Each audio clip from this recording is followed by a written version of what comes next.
नमस्कार, आप देख रहे हैं न्यूज 18। मैं हूं आपके साथ मेनका चौधरी और इस वक्त बड़ी खबर जो आ रही है, बहुत बड़ी खबर कि रिलायंस इंडस्ट्रीज की ओर से एक बड़ा बयान जारी किया गया। किसान आंदोलन में फैलाए जा रहे भ्रम को खारिज करने से जुड़ा है ये बयान। दरअसल किसानों को गुमराह करने के लिए कई अफवाह भ्रम फैलाए जा रहे हैं लगातार। किसानों के बीच इसी भ्रम को दूर करने के लिए आज रिलायंस की ओर से बयान जारी किया गया। इस बयान में हर भ्रम को, हर अफवाह को दूर करने की कोशिश की गई है। हम आपको बताते हैं कि यार इस बयान में है क्या। तो रिलायंस इंडस्ट्रीज के इस बयान में साफ साफ कहा गया है कि रिलायंस का कॉर्पोरेट फार्मिंग या फिर कॉन्ट्रैक्ट फार्मिंग से कोई लेना देना नहीं है। कॉर्पोरेट फार्मिंग या कॉन्ट्रैक्ट फार्मिंग में उतरने का कोई इरादा भी नहीं है। कॉर्पोरेट फार्मिंग के लिए कभी कोई जमीन नहीं खरीदी गई, आगे भी खेती के लिए कोई जमीन नहीं खरीदेंगे।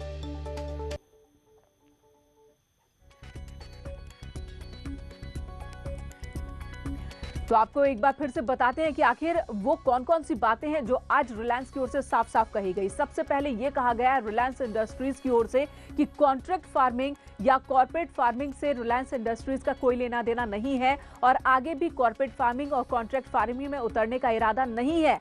कॉर्पोरेट फार्मिंग के लिए कभी कोई जमीन नहीं खरीदी और आगे भी खेती के लिए कोई जमीन नहीं खरीदेंगे, ये साफ किया गया है। इस भ्रम को दूर करने की कोशिश रिलायंस की ओर से। किसानों से सीधे अनाज नहीं खरीदते हैं, ये भी कहा गया है। किसानों से सप्लायर अनाज खरीदते हैं और वो भी एमएसपी पर ही खरीदारी की जाती है। कम कीमत पर खरीदारी के लिए कोई लॉन्ग टर्म कॉन्ट्रैक्ट भी नहीं किया गया है। किसानों को शक्ति देने और उनकी बेहतरी के लिए समर्पित हैं, ये प्रतिबद्धता दोहराई गई है रिलायंस की ओर से। किसान आंदोलन में फैलाए जा रहे भ्रम को खारिज करने से जुड़ा ये बयान और बड़ा बयान है। किसान भाइयों को गुमराह करने का काम विपक्ष आज कर रहा है। इसने अगर 50-60 वर्षों तक किसान हित में कोई भी योजनाएं लाए होते तो आज इन्हें गुमराह न करना पड़ता। क्योंकि आज किसानों की आमदनी दुगनी करने के लिए आदरणीय मोदी जी ने जो भी ऑप्शन दिया है किसान भाइयों को देश के, वो इसलिए दिया है कि अगर कॉन्ट्रैक्ट फार्मर्स के साथ में आप जाएंगे तो आपकी खेती और बेहतर होगी। कैसे और बेहतर हो सकती है, उनके उस एग्रीमेंट को अपने हिसाब से तय कर सकते हैं। कोई जबरदस्ती नहीं है, ये एक ऑप्शन है और अगर हमारे किसान भाई सक्षम है वो खुद कर सकते हैं। कि रिलायंस इंडस्ट्रीज ने ये बयान दिया है कि हम कॉर्पोरेट खेती में नहीं आ रहे हैं और न ही हम अनाज के गोदाम बनाएंगे। अब इस बयान के बाद किसानों में व्याप्त ये धारणा समाप्त हो जानी चाहिए कि हिंदुस्तान का कॉर्पोरेट वर्ग खेती में प्रवेश कर रहा है और उससे किसानों का नुकसान होगा। वस्तुतः मैं इसके पक्ष में हूँ कि हिंदुस्तान की खेती में, हिंदुस्तान की किसानई में कॉर्पोरेट को आना चाहिए। पिछले 70 सालों से किसान का जो शोषण हुआ है, किसान की जो उन्नति को रोका गया है, वो यही कारण है कि किसान की खेती संगठित नहीं है। जब कॉर्पोरेट आएगा तो खेती संगठित होगी, उपज संगठित होगी और अंततः किसान को लाभ होगा। इसलिए मैं चाहता हूँ कि कॉर्पोरेट सेक्टर को इस खेती में आना ही चाहिए। किसान बिल बहुत ही अच्छी चीज़ है। स्वामीनाथन रिपोर्ट के आधार पर जिस बिल का ये गठन किया गया और कुछ चंद लोग किसानों को गुमराह करने के लिए इस बिल का विरोध कर रहे हैं, उन्होंने इस बिल को पढ़ा ही नहीं। कॉन्ट्रैक्ट फार्मिंग जिसको लेके ये अफवाह उड़ाई जा रही है कि ज़मीन हमारे हाथ से चली जाएगी, बिल्कुल गलत है। कॉन्ट्रैक्ट फार्मिंग बहुत अच्छा कॉन्सेप्ट है और आप ये मान लीजिए कि निश्चित तौर पर किसानों के बहुत अच्छे दिन आने वाले हैं। और इस वक्त अनिला सिंह, प्रवक्ता बीजेपी, हमारे साथ खास मेहमान के रूप में जुड़ चुकी हैं। विजय सरदाना, कृषि विशेषज्ञ, हमारे साथ मौजूद हैं। शंकर आनंद, हमारे सहयोगी, भी हमारे साथ जुड़ चुके हैं। सबसे पहले शंकर का रुख कर लेंगे। शंकर, आज 2 बजे मीटिंग होनी है किसानों और सरकार के बीच एक बार फिर, और उससे पहले रिलायंस की ओर से एक बहुत बड़ी सफाई दी गई है, एक बहुत बड़ा बयान दिया गया है। भ्रम दूर करने की कोशिश है और ये कोशिश इसी बात को लेकर है कि जो गतिरोध देखने को मिल रहा है किसानों और सरकार के बीच, वो गतिरोध खत्म हो जाए। कितना असर इस बयान का आप देख रहे हैं आज होने वाली मीटिंग पर?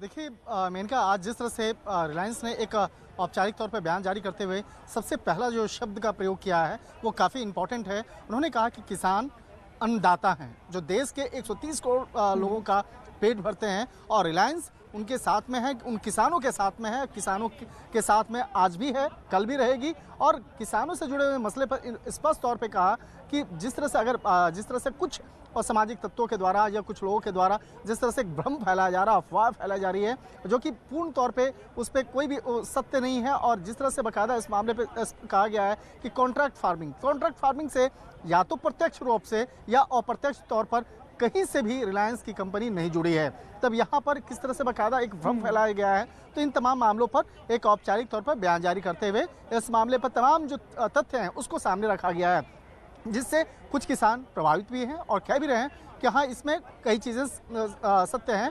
तो एक तरह से कहा जा सकता है कि उन लोगों को एक भ्रम जो है उसको दूर करने का प्रयास करते हुए एक औपचारिक तौर पे ऐलान किया गया।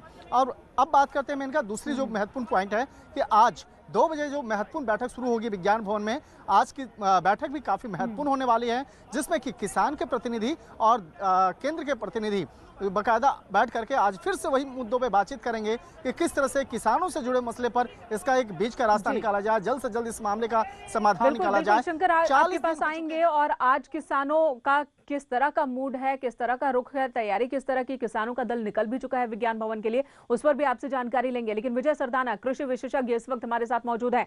विजय जी, रिलायंस इंडस्ट्रीज की ओर से इस सफाई को, इस बयान को आप किस नजर से देख रहे हैं?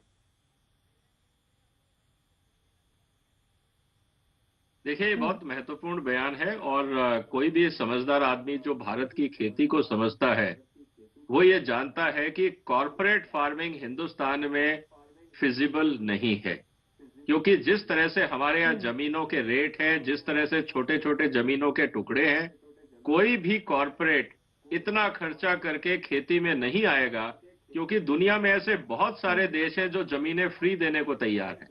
वहां की जमीनें भारत की बहुत सारी जमीनों से ज्यादा उपजाऊ भी हैं। तो ये कोई लॉजिक कहीं से भी नहीं लगता कि कॉरपोरेट हिंदुस्तान में किसानों से जमीनें लेंगे और उस पे खेती करेंगे। ना तो इसका मुझे कोई आर्थिक जस्टिफिकेशन दिखता है, ना इसका कोई बिजनेस जस्टिफिकेशन दिखता है। तो जिन लोगों ने भी ये बातें फैलाई हैं, उनका सिर्फ एक ही मकसद है कि किसानों को भड़काया जाए, क्योंकि शायद उनको भी नहीं पता कि वो क्या बोल रहे हैं और उन्होंने सिर्फ किसानों को मिसलीड किया है अपने राजनीतिक स्वार्थों के लिए, या किसी और के इशारे पे वो लोग काम कर रहे हैं। और यही भ्रम की स्थिति फैलाई गई, भ्रम फैलाया गया, जिसकी वजह से आज रिलायंस को सफाई देनी पड़ी है, बाहर आना पड़ा और कहना पड़ा कि हम कॉन्ट्रैक्ट फार्मिंग में नहीं है और ना ही आगे ऐसा कोई इरादा है। हम जमीन नहीं खरीदने वाले किसानों की, और ना ही आगे खरीदेंगे, और ना ही लॉन्ग टर्म कोई कॉन्ट्रैक्ट होगा कि कम कीमत पे हो। तो ऐसे में इस बयान को आप कैसे देख रहे हैं? देखिए, आप इस बात को समझिए कि हर राज्य सरकार हर साल अपने यहाँ पे मेगा इवेंट करती थी to attract private investment. Invest in Punjab, invest in Haryana, invest in Madhya Pradesh, invest in Maharashtra. हर राज्य सरकार कॉर्पोरेट्स को आमंत्रित करते थे और वो ये कहते थे कि आप बताइए आपको क्या चाहिए, हम आपको वो देंगे, आप हमारे यहाँ इन्वेस्ट करिए। उसके बाद भी एक जगह भी आप बता दीजिए जहां कॉर्पोरेट इंडिया ने ये कहा हो कि हमें जमीनें चाहिए, खेती करेंगे। एक भी प्रपोजल आज तक 70 साल में बता दीजिए कहीं आया हो, क्योंकि उनको भी ये पता है कि ये कोई भी बिजनेस प्रपोजल ऐसा लॉजिकल हो ही नहीं सकता कि किसानों से जमीन ली जाए और कॉर्पोरेट उस पर खेती करे। इससे बड़ा गलत बिजनेस डिसीजन कभी हो ही नहीं सकता। तो भारत की स्थिति को, जमीनी हकीकत को जो जरा भी कॉमन सेंस से भी समझता है, वो इस बात को कभी लॉजिकली मान ही नहीं सकता कि हिंदुस्तान में कॉर्पोरेट फार्मिंग होगी। और मजे की बात यह है कि जिन किसानों, जो कमीशन एजेंट्स और जो ट्रेडर्स किसानों से सामान खरीदते हैं, वो इन्हीं कॉर्पोरेट को बेचने की कोशिश करते हैं और उससे वो मुनाफा कमाते हैं उन्हीं कॉर्पोरेट्स को बेच के, और वो मुनाफा किसान को नहीं देते हैं। नया कानून ये कहता है कि अगर बिचौलिए या कमीशन एजेंट कंपनियों, किसानों से माल खरीद के ज्यादा प्रॉफिट पे कंपनियों को बेचते हैं, तो किसान डायरेक्ट क्यों ना बेच ले। सिर्फ ये कानून इस बात की इजाजत किसानों को देता है, और इसीलिए उस बिचौलिया तंत्र ने किसानों को इतना भड़का दिया कि ये कॉर्पोरेट तुमको खा जाएंगे, तुम कॉर्पोरेट से दूर रहो, सिर्फ हमें कमाने दो, हम ही कॉर्पोरेट को समझते हैं, हम ही कॉर्पोरेट से डील करेंगे, आप सामने मत आओ। उन्होंने अपने स्वार्थ के लिए किसानों को भड़काया ताकि उनका कमीशन का खेल चलता रहे। बिल्कुल विजय जी, यही हो रहा है। वक्त की जरूरत है कि किसान और कॉर्पोरेट मिलकर काम करे तो उससे किसानों को भी लाभ होगा। लेकिन यहाँ पर कुछ लोग ऐसे हैं जिन्होंने कॉर्पोरेट को किसानों के दुश्मन के रूप में खड़ा कर दिया है कि कॉर्पोरेट अगर आता है तो किसानों को सबसे ज्यादा नुकसान होगा, और जिसकी वजह से आज रिलायंस इंडस्ट्रीज को सामने आना पड़ा, उन्हें बयान जारी करना पड़ा, उन्हें सफाई देनी पड़ी है कि नहीं जी, हमें नहीं चाहिए आपकी जमीन, हम नहीं खरीद रहे, ऐसी कोई हमारी प्लानिंग ही नहीं है, और हम डायरेक्ट आपकी फसल भी नहीं लेते बल्कि हम तो सप्लायर के जरिए फसल लेते हैं। इस तरह की बयानबाजी, सफाई देनी पड़ी है रिलायंस को। अनिला सिंह बीजेपी की ओर से हमारे साथ मौजूद है। अनिला सिंह, आप इस बयान को कैसे देख रही हैं? इस बयान के बाद थोड़ी राहत मिलेगी क्या? किसानों के मन में जो भ्रम है वो थोड़ा दूर होगा? ये देखिए, मैं कहूँगी कि दुर्भाग्यपूर्ण है। दुर्भाग्यपूर्ण क्यों है? क्योंकि हमारे देश में जो एक क्रांति आई थी 1991 के बाद, जब कॉरपोरेट्स को लिबरलाइज किया था, और हमने देखा किस प्रकार से हमारा जो देश था वो ग्लोबली कॉम्पिटिटिव हो गया था, और आज हमारे देश की जो कंपनियां हैं वो बाहर जाकर बिजनेस करती हैं, और बाहर की कंपनियां भी हमारे देश में आकर बिजनेस करती हैं। हमारे यहाँ के जो ब्रेन्स हैं बाहर जाकर काम करते हैं, और बाहर के भी बहुत सारे लोग हमारे साथ जुड़े रहते हैं। आज ये बात हो रही है कि भैया भारतवर्ष, चाइना के बाद अगर कहीं का इन्वेस्टमेंट करना है तो आप भारतवर्ष में करें। इतनी आज़ादी हमने अपने कॉर्पोरेट वर्ल्ड्स को दी। आज वो एक ऑप्शन हम किसानों को देना चाह रहे थे, तो एक परसेप्शन क्या बिल्ड किया गया? परसेप्शन ये बिल्ड किया गया कि ये सारे जो तीनों कानून हैं ये केवल और केवल कॉर्पोरेट्स के लिए आ रहे हैं, और इतना खराब माहौल बना दिया गया, इतना खराब माहौल बना दिया गया, ये दिखाते हुए कि यहाँ किसान तो बिल्कुल लुट जाएंगे और कॉर्पोरेट्स जो हैं वो बहुत ज़्यादा उससे मुनाफे पे आ जाएंगे। देखिए, अगर मैं रिलायंस के बारे में क्या बोलूँ, मैं सभी के बारे में बोलती हूँ। अगर मैं रिलायंस की भी बात कर लेती हूँ तो मैं जानना चाहूँगी उन सब लोगों से कि आप जब कॉर्पोरेट्स की बात करते हो, रिलायंस की बात करते हो, क्या आप रिलायंस के प्रोडक्ट्स को यूज़ नहीं करते हो? वो कौन मैन्युफैक्चर कर रहा है? हाँ, कांग्रेस कर रही है कि समाजवादी पार्टी कर रही है, टीएमसी कर रही है, लेफ्ट कर रहे हैं, कौन कर रहे हैं? आज मैं टीवी देख रही हूँ या मैं लैपटॉप के माध्यम से स्काइप से जुड़ रही हूँ, क्या है? टेक्नोलॉजी है ना। टेक्नोलॉजी को क्यों पीछे धकेल रहे हैं? आज किसानों को हम टेक्नोलॉजी के साथ जोड़ना चाह रहे हैं, बेटर इंफ्रास्ट्रक्चर देना चाह रहे हैं, तो परेशानी क्या है? आप केवल और केवल हाथ बांध कर रखना चाहते हो। अनिला सिंह जी, लेकिन इसकी एक तस्वीर तो ये भी है, अनिला सिंह जी, एक तस्वीर तो ये भी है ना कि जो लोग भी बरगला रहे हैं किसानों को, जो भी भ्रम पैदा कर रहे हैं, वो भ्रम दूर करने की कोशिश सरकार की ओर से भी लगातार हो रही है। तमाम मंत्री हैं, अलग अलग प्रदेशों के मंत्री हैं, वो किसानों के बीच जा रहे हैं, बैठक कर रहे हैं, चौपाल कर रहे हैं, फिर भी ये भ्रम दूर नहीं हो रहा है। हालात यहाँ तक पहुंचे कि किसान अब भी लगातार मीटिंग जरूर चल रही है लेकिन वो बैठक धरने पर भी बैठे हैं, और आज रिलायंस इंडस्ट्रीज को आना पड़ा है, कॉर्पोरेट को सामने आना पड़ा है कि जो गलत फहमियां आपके बीच है उसे हम खुद ही दूर करते हैं। ये जिम्मेदारी रिलायंस ने भी उठाई है। तो आपको लगता है कि अब थोड़ा जो गतिरोध है वो कम होगा? समझेंगे किसानों के मन में जो एक शंका है वो समझेंगे कि नहीं, ये गलत बातें उनके बीच है? देखिए, मैंने शुरुआत में दुर्भाग्यपूर्ण शब्द का इस्तेमाल इसीलिए किया था कि एक बहुत बड़ा कॉर्पोरेट हाउस जिसका इतना बिजनेस है हमारे भारतवर्ष में, कितने लोगों को वो एम्प्लॉयमेंट देते हैं, ठीक है। आज आप कॉर्पोरेट्स को एक विलेन बना के क्यों दिखाना चाहते हो? आप बोलते हो कि हम तो भाई गरीबों का राजनीतिक दल हैं।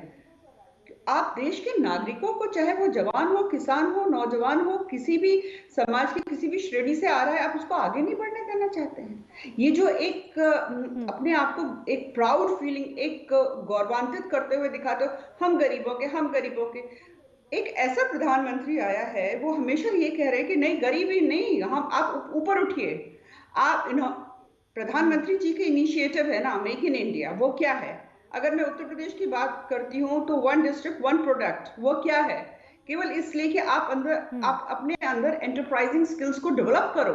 आप जो है खुद एक एंटरप्रेन्योर बनो, 10 और लोगों को अपने साथ जोड़ो। आज हम एग्रीप्रेन्योर्स चाहते हैं, हम चाहते हैं कि जो नई जनरेशन है, जो किसानी खेती से जुड़े हुए लोग हैं, उनकी जो नई पीढ़ी है वो एग्रीप्रेन्योर्स बने। हम क्यों ना चाहें कि अगर एक छोटा किसान है, छोटी मात्रा में अगर वो अदरक का उत्पादन कर रहा है फॉर एग्जांपल, तो उसका टाई अप एक वहां के रेस्टोरेंट से क्यों ना हो, या 10 ऐसे किसान मिलकर एक एक्सपोर्टर जो है, जो अदरक को एक्सपोर्ट करता है, उसको सप्लाई क्यों ना करें? क्यों हम कूप मंडूक बनकर ही हालांकि रहें? अनिला सिंह जी, देखिए, ये भी एक सच्चाई है कि अगर कहीं कोई डर है किसानों के मन में तो उस डर को दूर किया जाना भी जरूरी है। मुमकिन है कि ये सारी जो तैयारियां हैं वो किसानों के हित में है, लेकिन अगर किसानों को कहीं कोई आशंका है तो वो दूर हो, और यही जिम्मेदारी रिलायंस इंडस्ट्रीज की ओर से भी निभाई जा रही है। शंकर का रुख एक बार फिर करेंगे। शंकर, आपके आसपास कई किसान भी मौजूद हैं, ये बयान अब तक उनके पास भी पहुंच गए होंगे, जो सफाई आई है, रिलायंस ने जो बातें कही हैं उन तक भी पहुंच गई होंगी। किसानों का क्या रुख है?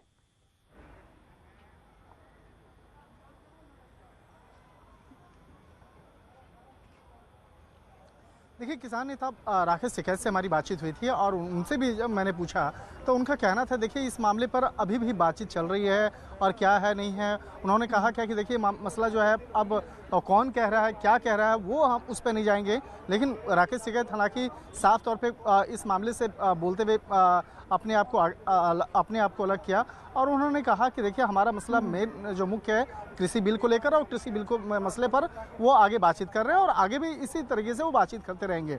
लेकिन यहाँ पर अब जिस तरह से आज रिलायंस ने शंकर, लेकिन ये किसान नेता, ये किसान इस बात से तो नहीं बच सकते ना। पिछले दिनों हमने देखा रिलायंस के जियो के कई सारे टावर्स पर अटैक हुआ है, 1600 टावर्स पर अटैक होता है, तोड़फोड़ की जाती है उसमें, और ये सारा गुस्सा जिसके बाद अब रिलायंस ने सफाई भी दी है, तो किसानों को जवाब देना पड़ेगा ना कि सिर्फ एक फैक्टर को आपने दुश्मन की तरह क्यों देखा। जो आपको बरगला रहे हैं आपने उन्हें सुना क्यों, वहां तर्क क्यों नहीं लगाया?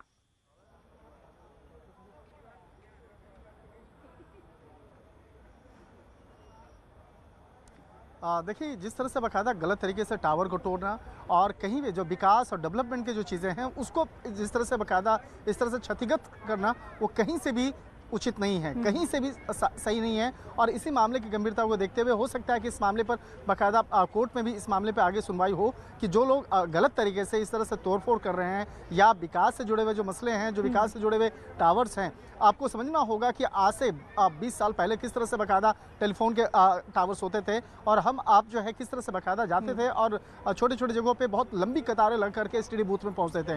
लेकिन जिस तरह से विकास के नाम पर एक टेक्निक जो क्रांति आई और उस टावर को अगर तोड़ा जाए तो कहीं न कहीं विकास पर भी इसका अच्छा खासा असर पड़ता है। और मसला है किसानों का जो मसला है उस लेकिन मामले पर सबसे जरूरी बात यह है कि जो भ्रम दूर करने की कोशिश रिलायंस इंडस्ट्रीज की ओर से हुई है वो कोशिश मुकम्मल हो और उसका उद्देश्य जो है वो पूरा हो। विजय सरदाना हमारे साथ मौजूद है। विजय जी, आपको लगता है कि जो कोशिश है वो पूरी होगी, किसानों का भ्रम दूर होगा और आगे बात बनेगी? अब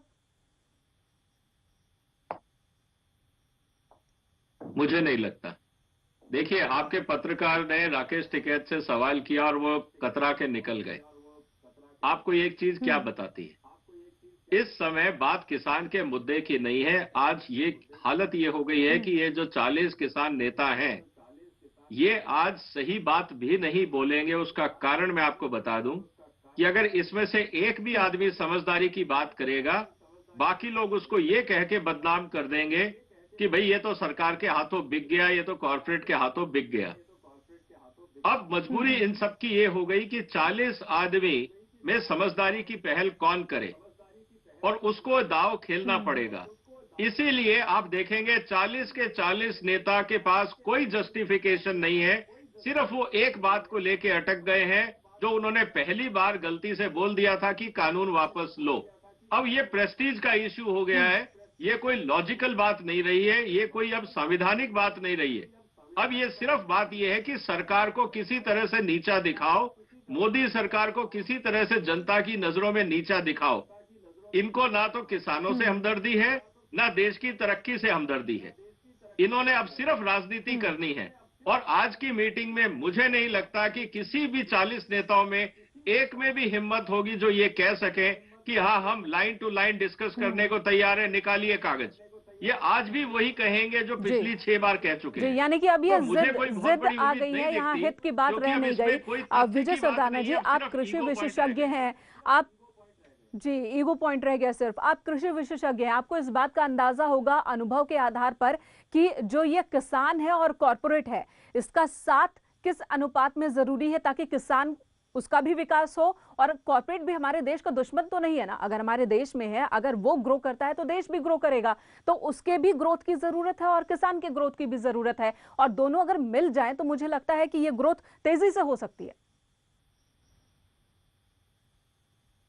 देखिए, आज भी जितने लोग किसानों से सामान खरीदते हैं मंडियों में, चाहे वो कमीशन एजेंट है, चाहे वो आड़तिया, वो किसको बेचता है आप जरा पूछिए।